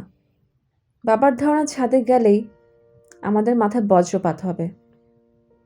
শ্রাবণ মাসে বৃষ্টিতে বজ্রপাত হয় না? তাই নাকি? জানতাম না তো। হলেও আজ আমি মনের স্বাদ মিটিয়ে ভিজব। মুষলধারে বৃষ্টি শুরু হয়েছে, ঘোর বর্ষণ। শাহানা খুশি খুশি গলায় বলল, খবরদার, আপনি আমার পেছনে পেছনে আসবেন না। শাহানা এবার কিশোরীদের মতোই ছুটছে। তীরের ফলার মতো বৃষ্টি এসে তাকে বিঁধছে। হাওয়ায় উঠছে শাড়ির আঁচল। সে ছুটে যাচ্ছে হাওরের দিকে। বৃষ্টিতে ভিজতে ভিজতে সে হাওরের পানি ছুঁয়ে দেখবে। হাওরের দিক থেকে শো শো শব্দ আসছে। বাতাস পেয়ে ফুলে ফেপে হাওর হয়েছে সমুদ্রের মতো। ভয়ঙ্কর আক্রোশে সে গর্জন করছে। 10 ইরতাজউদ্দিন সাহেব তার শোবার ঘরে ইজি চেয়ারে আধশোয়া হয়ে আছেন। তার মুখ জানালার দিকে। দোতলার জানালা বলে অনেক দূর পর্যন্ত দেখা যায়। তিনি শাহানাকে ভিজতে ভিজতে হাওরের দিকে যেতে দেখলেন, আবার ফিরে আসতেও দেখলেন। তার মধ্যে কোনো রকম বাহ্যিক চাঞ্চল্য দেখা গেল না। তিনি যেভাবে আধশোয়া হয়ে বসেছিলেন ঠিক সেভাবেই রইলেন। ইজি চেয়ারের হাতলে পেতলের বাটিতে পেঁপে কেটে দেওয়া হয়েছে। তিনি তা স্পর্শও করেননি। সকাল 9টার মতো বাজে। এই সময়ে তার এক বাটি পাকা পেঁপে খাবার কথা। কবিরাজের পরামর্শ মতো দীর্ঘদিন ধরে খাচ্ছেন। আজ তার ব্যতিক্রম হলো। তিনি 2 নাতনিকে দেখে যে প্রবল আনন্দ পেয়েছিলেন, সে আনন্দ স্থায়ী হয়নি। তিনি মেয়ে দুটির সঙ্গে মিশতে পারছেন না। মেয়ে দুটিও তার সঙ্গ তেমন পছন্দ করছেন না। নিতু সারাক্ষণ ঘুরছে পুষ্পকে নিয়ে। প্রবল উৎসাহে তাকে লেখাপড়া শেখানো হচ্ছে। তাকে দেখে মনে হচ্ছে জ্ঞান বিতরণের মহৎ উদ্দেশ্যেই তার সুখান পুকুর আগমন। গল্প করার জন্যে তাকে যখনই ডাকা হয় তখনই সে বলে, একটু পরে আসবো দাদাজান, এখন কাজ করছি। সে একটু পর আর আসে না। নিতুর যেমন পুষ্প জুটেছে, শাহানার তেমন কেউ জুটেনি। ইরতাজউদ্দিন সাহেব নিশ্চিত হয়েছেন এই মেয়েকে একা থাকতেই বেশি পছন্দ করে। বেড়াতে এসেছে কোথায় হইচই করবে তা না। বেশিরভাগ সময়ই হাতে মোটা একটা বই, সেটা গল্পের বইও না, ডাক্তারি বই। অথচ মেয়েটা এমনভাবে বইটা পড়ে যেন মনে হয় দারুণ মজার কোনো গল্প বই পড়ছে। ইরতাজউদ্দিন সাহেব ভেবে রেখেছিলেন মেয়ে দুটিকে তিনি নিজ গ্রাম ঘুরিয়ে ঘুরিয়ে দেখাবেন, কিন্তু মেয়েদের তাতে কোনো উৎসাহ দেখা গেল না। ছোটটি ঘর থেকে বের হতেই চায় না, বড়জন বেরোতে চায় কিন্তু একা একা। মেয়ে দুটি তাকে পছন্দ করছে না। এই সময়ের আধুনিক মেয়েদের মন পাবার কলাকৌশল তার জানা নেই। তিনি চেষ্টা করছেন নিজের মতো। ছাদে উঠতে চেয়েছে, সঙ্গে সঙ্গে ছাদে উঠে সিঁড়ি বানিয়ে দিয়েছেন। কাঁঠাল গাছে চওড়া দোলনা লাগিয়ে দিয়েছেন। হাওর দেখার জন্য বড় একটা বজ্র নৌকা আনিয়ে ঘাটে বেঁধে রেখেছেন। মেয়ে দুটি তার আন্তরিক চেষ্টার কোনো মূল্য দিচ্ছে না। তারা আছে নিজেদের মতো। ইরতাজউদ্দিন সাহেবের এখন মনে হচ্ছে তিনি সামান্য ভুল করেছেন। এরা 2 দিন থাকার জন্য এসেছিল। 2 দিন থেকে চলে গেলেই ভালো হতো। জোর করে আটকে রেখে তিনি এদেরও কষ্ট দিচ্ছেন। নিজেও খুব সূক্ষ্মভাবে হলেও কষ্ট পাচ্ছেন। তিনি মেয়েদের কষ্টটা বুঝতে পারছেন, কিন্তু মেয়ে দুটি তার কষ্ট বুঝতে পারছে না। দিনের পর দিন একটা বিশাল বাড়িতে একা থাকার কষ্ট মেয়ে দুটি জানে না। তার বয়স হয়েছে, মৃত্যুর জন্য অপেক্ষা করার মতো বয়স। এই অপেক্ষা প্রিয় ও ঘনিষ্ঠজনদের চারপাশ নিয়ে করা যায়, কিন্তু একা একা নির্বান্ধব পুরীতে বসে অপেক্ষা করা যায় না। ইরতাজউদ্দিন চামচে করে এক টুকরা পেঁপে মুখে দিলেন। খুব মিষ্টি পেঁপে, ফজলি আমের মতো মিষ্টি। নিতু আর শাহানাকে কি পেঁপে দেওয়া হয়েছে? তিনি ভারী গলায় ডাকলেন, রমিজের মা। রমিজের মা ঘরে ঢুকল না, ঢুকলো শাহানা। সে এর মধ্যে ভেজা শাড়ি পাল্টেছে, টাওয়েল জড়িয়ে মাথায় চুল শুকাচ্ছে। শাহানা বলল, আপনার কি কিছু চাই দাদাজান? ইরতাজউদ্দিন বললেন, না। ওই মহিলার একজন মেয়ে হয়েছে, খুব সুন্দর ফুটফুটে মেয়ে। শেষ সময়ে সহজ ডেলিভারি হয়েছে। তোর ডাক্তারি বিদ্যা কাজে লেগেছে? লেগেছে। আপনার কি শরীর খারাপ? না। শাহানা খাটের এক মাথায় বসতে বসতে বলল, আপনার নিষেধ অমান্য করে আমি গিয়েছি, সেজন্য কি আপনি আমার ওপর রাগ করেছেন? না। আমার ওপর রাগ করার আপনার নিশ্চয়ই নিজস্ব কিছু কারণ আছে। আচ্ছা, যদিও আমি তা ধরতে পারছি না। আপনি দয়া করে আমার ওপর রাগ করবেন না। রাগ করছি না। যাই দাদা যান। আচ্ছা যা। যাই বলার পরেও শাহানা খাটের পাশে বসে রইল। সে একটা বিশেষ কথা বলার জন্য আসছে। কথাটা এই মুহূর্তে বলবে না পরে বলবে বুঝতে পারছে না। বিশেষ কোনো কথা বলার জন্য বিশেষ বিশেষ মুহূর্ত লাগে। কোনো কোনো মানুষ সেই মুহূর্তগুলি ধরতে পারে, অনেকেই পারে না, যেমন সে পারে না। দাদা যান। হুম। আপনার এই সুন্দর বাড়িটার কোনো নাম নেই কেন? আপনার বাড়ি বলছিস কেন? বাড়িটা তোদেরও না? এটা আমাদের সবার বাড়ি। বাড়িটায় সুন্দর একটা নাম থাকলে ভালো হতো। এর তাজউদ্দিন উৎসাহের সঙ্গে বললেন, দে, একটা নাম দে, সুন্দর নাম দে। ময়মনসিংহ থেকে সাইনবোর্ড বানিয়ে এনে তোরা থাকতে থাকতে লাগিয়ে দেব। শাহানা আর একটু ঝুঁকে এসে বলল, এই বাড়িটাকে একটা হাসপাতাল বানিয়ে ফেললে কেমন হয় দাদা যান? ইরতাজউদ্দিন তীক্ষ্ণ চোখে তাকিয়ে রইলেন। শাহানা উৎসাহের সঙ্গে বলল, বাড়িতে পা দেবার পর থেকেই আমার মনে হচ্ছে এখানে খুব সুন্দর একটা হাসপাতাল হয়। আমাদের 5 পুরুষের ভিটাকে তুই হাসপাতাল বানাতে চাস? এইসব বুদ্ধি কে মাথায় ঢুকিয়েছে? তোর বাবা? বাবা কিছু বলেননি।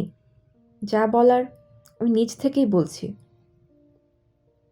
ইরতাজউদ্দিন আহত গলায় বললেন, পূর্বপুরুষের কত স্মৃতি জড়ানো ভিটা, তার কোনো মূল্য নেই তোর কাছে? তার মাথার শিরা দপদপ করছে। তিনি বুকের ওপর চাপ ব্যথা অনুভব করছেন। সূক্ষ্ম এক আতঙ্ক অনুভব করছেন। তার দিন শেষ হয়ে এসেছে। তিনি আর অল্প কিছুদিন বাঁচবেন। তারপর এরা তার এই অসম্ভব সুন্দর বাড়িটা নিয়ে ছিনিমিনি খেলবে। মৃত্যুর আগে বাড়িটা আগুন দিয়ে পুড়িয়ে ছারখার করে দিলে কেমন হয়? শাহানা লক্ষ্য করল তার দাদাজান হাসছেন, আন্তরিকভাবেই হাসছেন। সে বলল, হাসছেন কেন দাদাজান? ইরতাজউদ্দিন বললেন, এমনি হাসছে।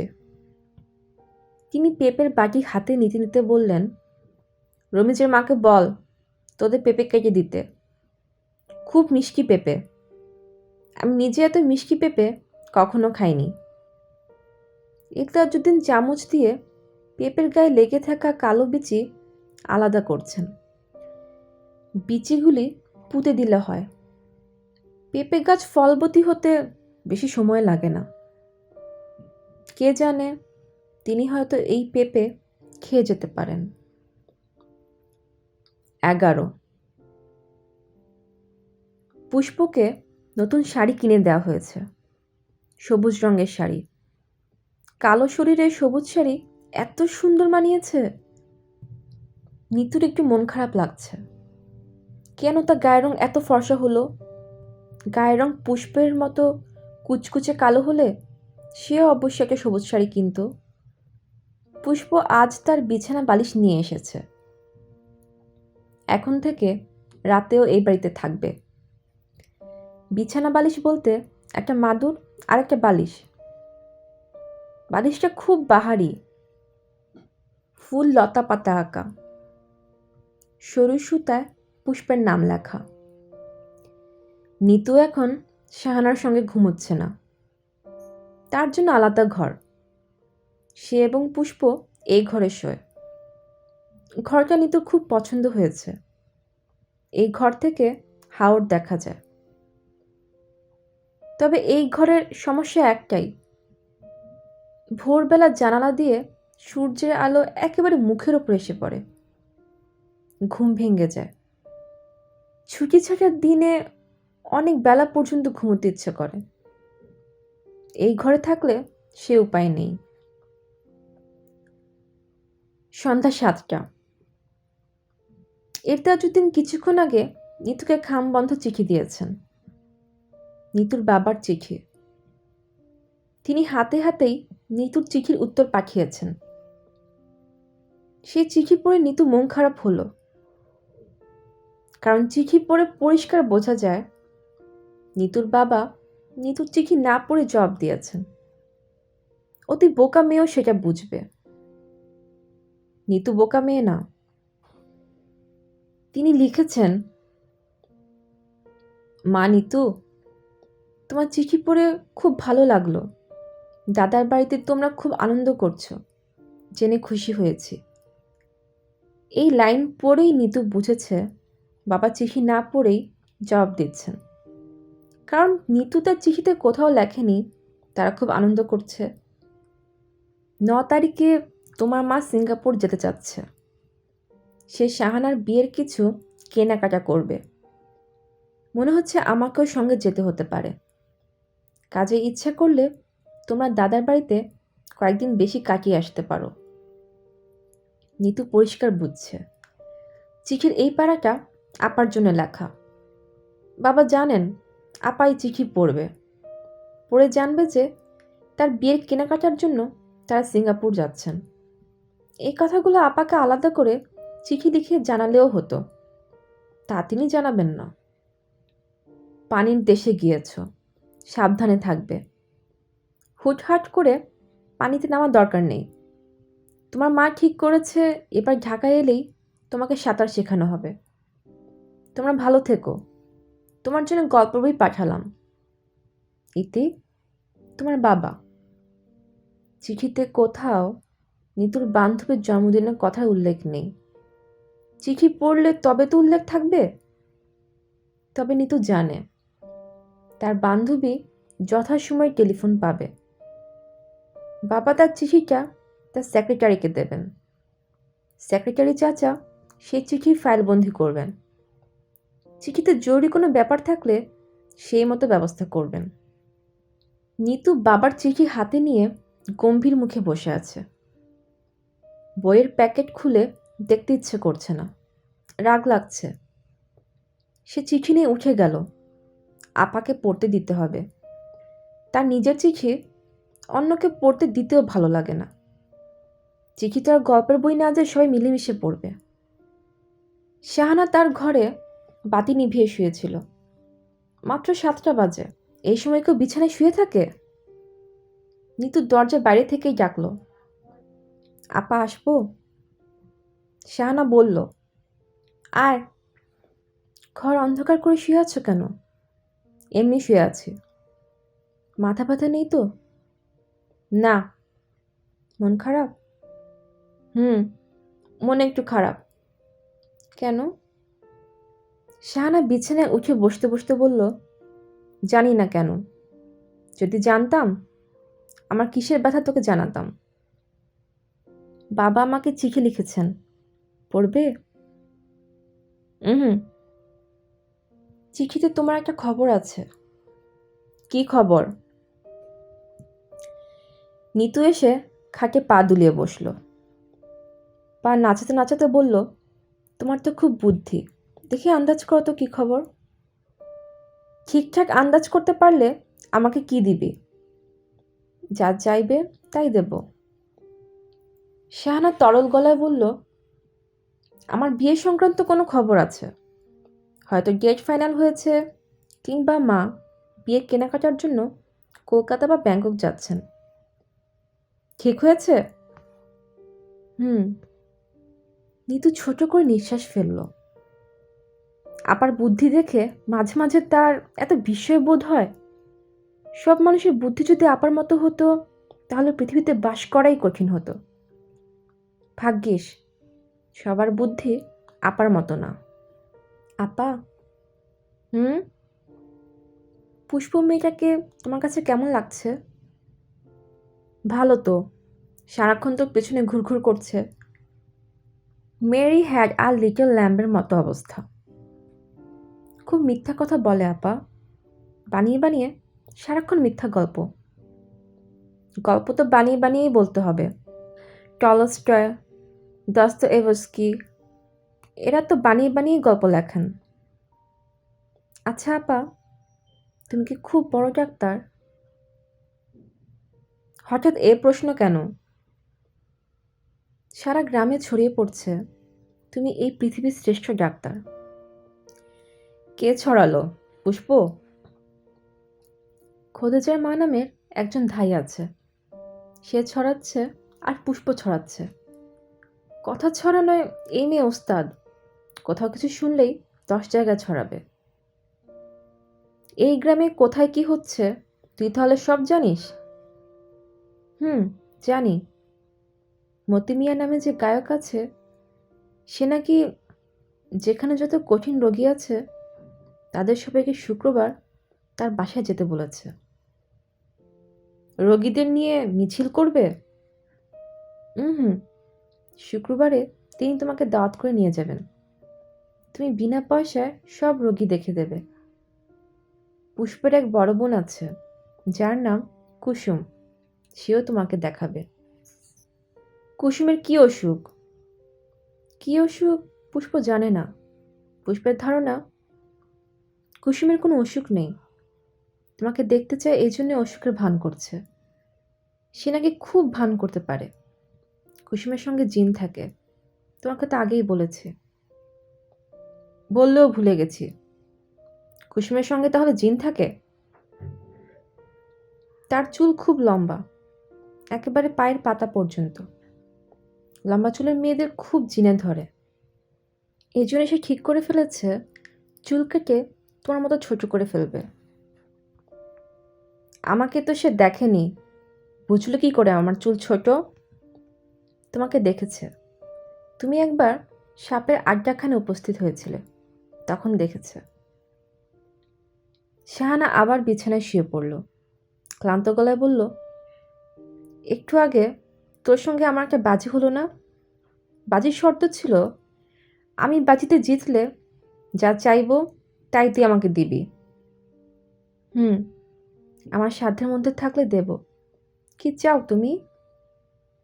আমি চাচ্ছি তুই এখন চলে যা, কথা বলতে আর ভালো লাগছে না। নিতু আহত গলায় বলল, তুমি এমনি বললেও তো আমি চলে যেতাম, শুধু শুধু বাজির কথা তুললে কেন? আমার কথা শুনে তুমি বিরক্ত হচ্ছ, এটা প্রথমে বললেই হতো। নিতু চট করে উঠে দাঁড়ালো, তার কান্না পেয়ে গেছে। কেঁদে ফেলার আগেই তাকে ঘর থেকে বেরিয়ে যেতে হবে। সে ছুটে ঘর থেকে বেরোতে গিয়ে দরজার চৌকাঠে বাড়ি খেয়ে মাথা ফুলিয়ে ফেলল। নিতুর খুব একা একা লাগছে, মনে হচ্ছে সারা বাড়িতে সে একা। পুষ্প থাকলে এতটা একা লাগতো না। পুষ্প গেছে তার মার কাছে, নতুন শাড়ি পরে সে তার মাকে দেখাতে গেছে। রাতে মনে হয় আর ফিরবে না। দাদা যান বাংলো ঘরে। প্রতি রাতেই তিনি একা একা দীর্ঘ সময় বাংলো ঘরে বাতি জ্বালিয়ে বসে থাকেন। এই সময় কেউ আশেপাশে গেলেই তিনি বিরক্ত হন, সবাইকে মনে হয় চিনতেও পারেন না। গত রাত্রে নিতুর কিছু করার ছিল না, বাংলো ঘরের দিকে গেছে।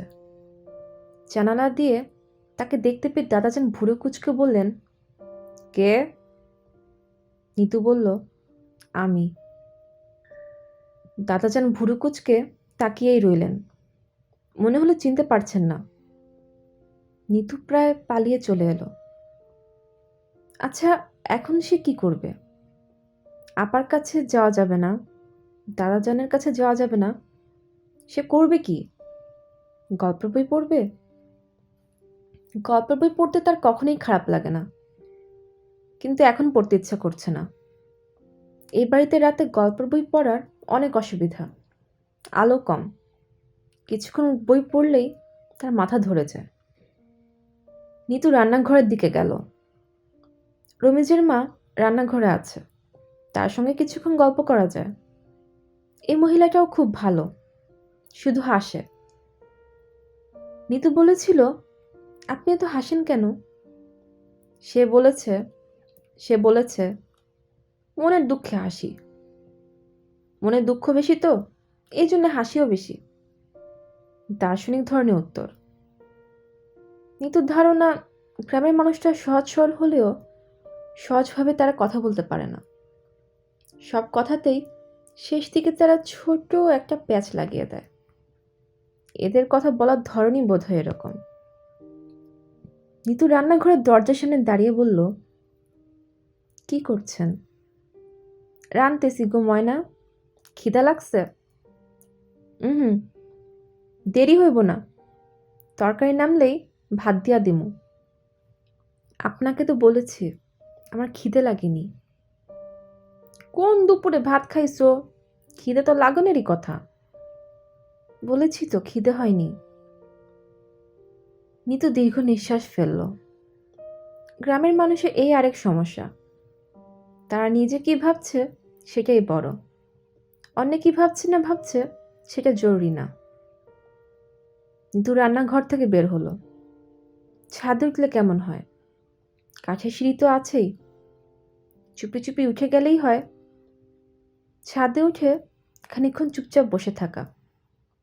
এর মধ্যে যদি আপা তাকে খুঁজতে শুরু করে এবং খুঁজে না পায়, তাহলে বেশ ভালো হয়। তার সঙ্গে খারাপ ব্যবহার করার শাস্তি হয়। ছাদের সিঁড়িটা নড়বড়ে, নিচ থেকে একজনকে ধরতে হয়। তবু খুব সাবধানে উঠলে হয়তো ওঠা যাবে। নিতু সাবধানী মেয়ে, সে সাবধানে উঠবে। হঠাৎ করে বৃষ্টি না নামলেই হয়। আর নামলেও ক্ষতি কি, সে ভিজবে। একটু ভিজলেই তার ঠান্ডা লাগবে, জ্বর হবে, নিউমোনিয়া হবে। অনেক চিকিৎসা করেও তাকে বাঁচানো যাবে না। শাহানা অনেকক্ষণ হলো ঘর অন্ধকার করে শুয়ে আছে। ঠিক আলসেমির জন্য যে শুয়ে আছে তা না, ভালো লাগছে না। মানুষের স্বভাব খানিকটা বোধ হয় শামুকের মতো। নিজের শক্ত খোলসের ভেতর মাঝে মাঝেই তাকে ঢুকে যেতে হয়। অতি প্রিয়জনের সঙ্গ সে সময় অসহ্য বোধ হয়। শুয়ে শুয়ে শাহানা ভাবছে, অতি প্রিয়জন বলে তার কি কেউ আছে? মা বাবাকে প্রিয় অপ্রিয় কোনো দলেই ফেলা যায় না। মা বাবা শরীরের অংশের মতো। কারোর হাত পা যেমন প্রিয় অপ্রিয় কোনোটাই হতে পারে না, মা বাবাও পারে না। ভাই বোন শরীরের অংশের মতো নয়। প্রিয় অপ্রিয় ব্যাপারটা তাদের ক্ষেত্রে হয়তো আসে। নিতু তার খুবই প্রিয়, কিন্তু নিতুর 4 বছরের বড় মিতু তার তেমন প্রিয় নয়। মিতুর সঙ্গে দীর্ঘ সময় কথা বলতে তার ভালো লাগে না। মিতুর কথা দীর্ঘ সময় শুনতেও ভালো লাগে না। অথচ মিতু চমৎকার একটা মেয়ে। তাহলে সে তার প্রিয় নয় কেন? রহস্যটা কোথায়? শাহানার সুখান পুকুর আসবে শুনে সবচেয়ে বেশি লাফালাফি শুরু করেছিল মিতু। শাহানা বলল, দল বেঁধে সবাই চলে গেলে মার সঙ্গে কে থাকবে? মার শরীর ভালো না, মার সঙ্গে তো একজন কারো থাকা দরকার। মিতু কয়েক মুহূর্ত শাহানার চোখের দিকে তাকিয়ে থেকে বলল, আচ্ছা আমি থাকবো। কয়েক মুহূর্ত তাকিয়ে থাকার মধ্যে মিতু চোখে চোখে অনেক কথা বলে ফেলল। সে কথাগুলি হচ্ছে, তুমি আমাকে নিতে চাচ্ছ না কেন আপা? আমি কি করেছি? কিছুদিন পরে তুমি বাইরে চলে যাচ্ছ, আবার কবে আসবে না আসবে কে জানে। এই কিছুদিন তোমার সঙ্গে সঙ্গে থাকতে চাই, তুমি তাতে রাজি হচ্ছ না কেন? আমি যে তোমাকে কি প্রচণ্ড ভালোবাসি তুমি জানো না? মৃত্যুর প্রতি কি শাহানার গোপন কোনো ঈর্ষা আছে? হয়তো আছে। ঈর্ষা করার মতো কিছু কি তার আছে? মৃত্যু সহজ সরল ধরনের মেয়ে, তার পড়তে ভালো লাগে না। বইয়ের ধারে কাছেও সে যায় না। পরীক্ষার আগে আগে বই নিয়ে বসে আর প্রতি 10 মিনিট পর পর বলে, সর্বনাশ হয়েছে, এবার ধরা খাবো। মা কঠিন গলায় বলেন, ধরা খাবো আবার কীরকম কথা? ধরা খাবো মানে কি? ধরা খাবো মানে হচ্ছে গোল্লা খাবো। কথাবার্তাগুলি আর একটু সুন্দর কর মা। আচ্ছা যাও, এখন থেকে সুন্দর করে কথা বলবো। শান্তিনিকেতনী ঢঙে অর্ধেক কথা বলবো নাকে। মিতু কোনো পরীক্ষায় ভালো রেজাল্ট করতে পারেনি। সব পরীক্ষায় টেনে টুনে সেকেন্ড ডিভিশন মার্ক। এতেই সে খুশি। সে সব কিছুতেই খুশি। তাকে কেউ বকলেও সে খুশি, যেন এই পৃথিবীতে সে বকা খেয়ে খুশি হবার জন্যই এসেছে। মিতুকে কি শাহানা তার এই খুশি হবার অস্বাভাবিক গুণের জন্য ঈর্ষা করে? করতে পারে। শাহানার বিয়ে ঠিকঠাক করার পর তার মন খুব খারাপ হলো। নিতান্তই অপরিচিত একটি ছেলে, কয়েকদিন মাত্র দেখা হয়েছে। দুবার রেস্টুরেন্টে গিয়ে চা খেয়েছে। একবার গাড়িতে করে মেঘনা ব্রিজ পর্যন্ত গিয়ে ফিরে এসেছে। ছেলেটি কেমন সে কিছুই জানে না। তার সঙ্গে জীবনের বাকি অংশটা কাটাতে হবে। কীরকম হবে সে জীবন? গভীর রাতে যদি তার হঠাৎ প্রিয় কোনো বইয়ের কয়েকটা পাতা পড়তে ইচ্ছে করে, তাহলে সে কি বলবে, রাত ৩টায় বাতি জ্বালিয়েছ কেন? বাতি নেভাও, চোখে আলো লাগছে। কিংবা মাঝে মাঝে যখন মানুষের শামুকের মতো তার নিজেকে গুটিয়ে ফেলতে ইচ্ছে করে, তখন সে বিরক্ত হয়ে বলবে না তো, কি হয়েছে তোমার? দরজা বন্ধ করে বসে আছো কেন? সমস্যাটা কি? সে তো সমস্যাটা কি বলতে পারবে না। তখন কি হবে? বিয়ের কিছুদিন পর ছেলেটিকে যদি অসহ্য বোধ হয়, তখন বুক ভর্তি ঘৃণা নিয়ে সে প্রতি রাতে তার সঙ্গে ঘুমোতে যাবে। মাঝে মাঝে সে যখন জড়ানো গলায় বলবে, এই কাছে আসো, তখন তাকে কাছে এগিয়ে যেতে হবে। সমস্ত অন্তরাত্মা হাহাকার করে উঠলেও তাকে হাত বাড়িয়ে জড়িয়ে ধরতে হবে ঘামে ভেজা একটা শরীর। কোনো মানে হয়? এই অবস্থায় মিতু একদিন এসে বলল, আপা, তোমার সঙ্গে কিছু জরুরি কথা আছে, শুনবে? শাহানা না বলার আগেই মিতু তার কথা শুরু করলো। বিয়ে ঠিকঠাক হবার পরে তুমি ভয়ে এমন অস্থির হয়ে পড়েছ কেন? একজন মানুষের ভেতর অনেক রহস্য থাকে, বুঝলে আপা? রহস্যের জট খুলতে খুলতে ৭-৮ বছর লেগে যায়। এই ৭-৮ বছরে সংসারে নতুন শিশু আসে, পারিবারিক বন্ধনে জড়িয়ে যেতে হয়। বিয়েটা মজার এবং আনন্দের একটা ব্যাপার। তোমাকে দেখে মনে হচ্ছে তোমার ফাঁসির হুকুম হয়েছে। আর তুমি তো প্রচণ্ড বুদ্ধিমতী মেয়ে। তুমি তো তোমার স্বামীকে খুব সাবধানে নিজের মতো করে তৈরি করে নিতে পারবে। তুমি যা চাও, দেখবে আস্তে আস্তে অবস্থা এমন হবে যে ভদ্রলোকও তাই চাইবেন। মাঝরাতে বাতি জ্বালিয়ে গম্ভীর গলায় বলবেন, শাহানা, কিছু মনে করো না, হঠাৎ ঘুম ভাঙল। এখন আমার প্রিয় উপন্যাসে পাতা না পড়লে আর ঘুম আসবে না। অবস্থা এরকম হতে বাধ্য। অসুবিধা হবে আমার বা আমার মতো মেয়েদের। কি অসুবিধা? আমি তো হাবা টাইপ মেয়ে। আমি বিয়ের পর স্বামীর প্রেমে হাবুডুবু খেতে থাকব। আমার মনে হতে থাকবে এই পৃথিবীতে আমার জন্ম হয়েছে স্বামী নামক মানুষটিকে খুশি করার জন্য, এবং সেই খুশি করতে গিয়ে এমন সব ছেলে মানুষই করবো যে আশেপাশে সবাই বলবে, ছি ছি, মেয়েটার কি লজ্জা শরম নেই? তোর কি ধারণা তুই হাবা টাইপ মেয়ে? না, আমি আসলে খুব বুদ্ধিমতী মেয়ে, তবে চিন্তা ভাবনা করি হাবার মতো। কেন? এমনি। আচ্ছা, তুমি এমন মুখ শুকনো করে থেকো না। চলো এক কাজ করি, তিনজনে মিলে কোথাও ঘুরে আসি, খুব হইচই করে আসি। কোথায় যাবি? সুখান পুকুর যাবে? চলো দাদাজানকে দেখে আসি। ওই বাড়িটাতে আমার খুব যেতে ইচ্ছে করে। চলো না আমরা 3 বোন মিলে হুট করে এক রাতে উপস্থিত হয়ে দাদাজানকে চমকে দেই।